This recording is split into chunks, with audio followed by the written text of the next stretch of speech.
Hello guys, welcome back. Now today I want to talk about something that interested me quite a little bit, and that's why there's no goalies that have captaincy in the NHL for quite some time now. Now as we talk about goalie captains, the last time there was an official goalie captain in the NHL was 1949. Now I don't even have to tell you how long that is, and that's the rule that's been in place for quite a long time, as you can tell. Now, a goalie named Bill Durnan for the NHL Canadiens in 1949 was the last goaltender to officially wear a C on the jersey for any team in the NHL, and the rule basically was created because of him. Now, Rule 6.1, specifically the Durnan rule, was created because of his play. Specifically, he was arguing with the refs basically for every single call, and because he was the captain, they felt like it was just too complicated for him. And really, I think the whole thing about it was that he was complaining about calls, and he was kind of being not really captaincy worthy. And that goalies, just as a whole, weren't fit to be goalies back then. Of course, they were a lot more rowdy back then. They were a lot more just egregious back then, and they were probably the instigators of a lot of fights back then as well. They were just a lot more rowdy back then, of course, than compared to today, where they're not all too. Their goalies are pretty flat personality-wise, and back then it was pretty much the opposite. I don't think it was because he was complaining to complain. The teams complained that it was really just unnecessary timeouts and unauthorized timeouts that he was basically getting. So when you complain, he would try and go on forever and ever to try and lengthen the game and try to get some rest for his team. And of course, that worked for a long, long time until the rule was finally put in place. Teams were complaining that they were basically getting unauthorized timeouts when he was complaining to the refs way too long. And of course, that was basically what turned into the rule that we see today. Now, Rule 6.1 says, no playing coach or playing manager or goalkeeper shall be permitted to act as captain or alternate captain. Now, before that, they didn't even have the or goalkeeper part of it. They just had the coach and the managerial part of the rule. And after that, I think there was like 6 goalie captains of all time before that marker. So there wasn't that many instances where there was goalie captains. But after that, of course, there would be 0 official goalie captains until Roberto Luongo in 2008 kind of sort of replicated it. Now, in 2008, the Canucks basically unofficially ruled Roberto Luongo as their captain. Roberto Luongo had this, I think it was a C on his chin, something like that, on the mask of his chin, which was pretty cool. Of course, he didn't have the C officially on his jersey, but it was basically known to everybody that he was the captain of the team. Of course, he had lots of off-ice responsibilities, and of course, he was a fantastic being. And really, he definitely deserved the captaincy as he led to the Cup final run in 2011 with that team. But Roberto Luongo basically was the unofficial captain that was basically the last captain for the NHL. And of course, the NHL never really officially ruled him as the captain. They basically, I wouldn't say shunned Roberto Luongo as the captain, but of course they had no acknowledgement of him being the captain at all. But for the Canucks, they had basically their secret captain in Roberto Luongo. Now, it was never an official thing, but for the Canucks, I think they were kind of sentiment with the captain being Roberto Luongo. And really, the NHL was kind of just shunning that and not really accepting it, while the Vancouver Canucks were trying to make it their thing. Now you have one more rule in the argument of goalie captains. Now, this rule was used back then as a counter argument towards the goalie captains as well. Otherwise, he must be replaced by a substitute goaltender immediately without any delay, or be assessed a bench minor penalty for delay of game. And yet, you may be thinking, hey, I see goaltenders doing that all the time, and it looks like they don't even get permission from it, and, well, you'd be exactly right.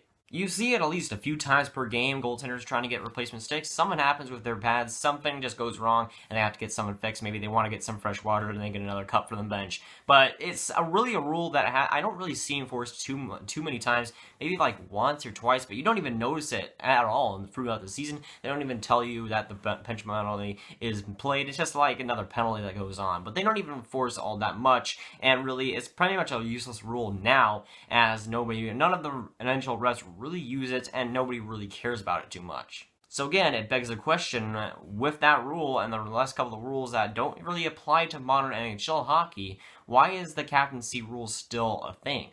And honestly, I don't know if the main reason is that goalies keep going to the bench, but they keep doing it, and the NHL refs don't even enforce it. So what is the real problem here? And honestly, I have no idea why they haven't lifted this rule and have goalie captains. It would be fantastic to see goalie captains in the regular NHL and see that kind of fresh, take things up and kind of make things fresh. Have a goaltender, maybe like Carey Price, have a captaincy on the jersey, and that would be fantastic to see. A couple of goalies do deserve it, which we'll get into. But right now, I just have no reason why they wouldn't implement it. And you could just think of countless guys for the last 50 of years that kind of deserve the captaincy for their teams. You guys like Martin Brodeur, Patrick Roy at points. You got lots of guys, lots of goaltenders who were just fantastic goaltenders and really were carrying their team that really quite deserve the captaincy. Of course, they would never get the chance to do so. And let's say the rule is lifted right now in this next upcoming season, there'll be a lot of goaltenders that would get that chance. And really, if I was commissioner, this would be one of the first things that I would change.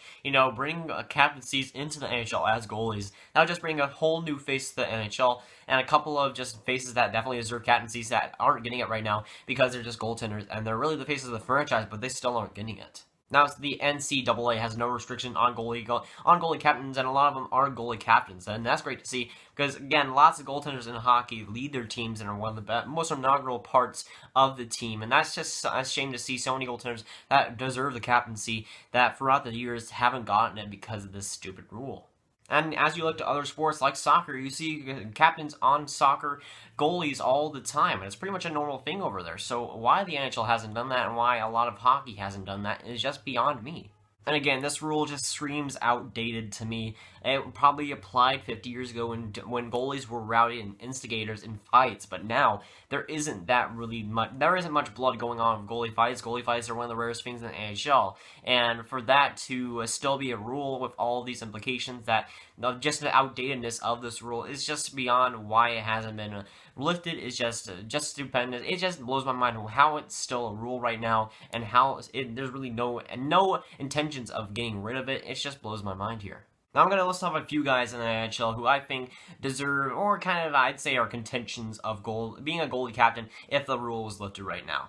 First, you got Marc-Andre Fleury, who would just be an excellent captain for the Vegas Golden Knights. I would say the face of the franchise there as the goalie of not the future, but of the right now. And he's a fantastic goaltender, still playing well with the Vegas Golden Knights, and he's great in the community. He does lots of stuff. And of course, he's basically the Roberto Luongo of today on a fantastic team who does a lot of off-ice stuff and is still fantastic. He's just a fantastic goaltender. He's just a part of the community, and he would really deserve the captain there if that rule was lifted. You got guys like Henrik Lundqvist, who would be the captain right now, and for a long time, if that were the case, if the rule was lifted. Henrik Lundqvist, the face of the New York Rangers franchise for quite a while now, and it's just a shame to see him, first of all, not getting a cup, but to not even wear the C on his jersey. And you got guys like Luongo in Florida who are a part of the community as always. Part of the community, that Florida community where he first was in the NHL. He comments on that a lot. And of course with the Parkland shooting, he was there for a lot of the students, and he was there. I think he was supporting a lot of them. And he's also a fantastic goaltender. I don't think he would quite get the captain, but I'd say he's definitely in there. Definitely a better captain than Derek McKenzie. I'd say that for sure. And another guy in Sergei Bobrovsky, who is basically the face of the Columbus Blue Jackets, and whenever he does well, the Blue Jackets do well, and whenever he does bad, the Blue Jackets do bad. He's basically the anchor of the Columbus Blue Jackets, and he definitely would deserve the captain if that rule was lifted. And there's just so many instances over history where goaltenders really do deserve captaincy, and because of the stupid, outdated rule, they just can't get that. And that's just a shame to see a lot of goaltenders in their prime that definitely carry their teams not getting the captaincy that they really do deserve. And again, looking at the NHL and why they haven't lifted this rule, I can see a couple of reasons. Maybe they want to keep the communication between the goalie and the bench and the refs. All the refs just have the goalie in their place. But I really don't see too many reasons for this to keep this rule in place. It just seems outdated to me. It seems like a rule implemented, well, 50 years ago, and that's what it really was. And it really doesn't apply to today's hockey where goaltenders aren't really doing much. And again, it would just be so refreshing to see a captaincy and that see on a guy like Henrik Lundqvist, who definitely deserves it after all the time he's given for his team. And guys like those really deserve it. And for the NHL to not allow such a thing, it's just a shame to see, man. And until the NHL does something about this, which they probably won't be doing, we'll keep seeing Henrik Lundqvist without that C that he so deserves. Well, that's going, guys. Like, subscribe, did not ring that bell for you. Tell me down below what you think of this whole situation, and if the NHL should allow captains to be goaltenders, and if the other way around. The conversation is one of my favorite things about this channel. I'll see you guys later. Goodbye. First, obtaining permission or do so from the referee.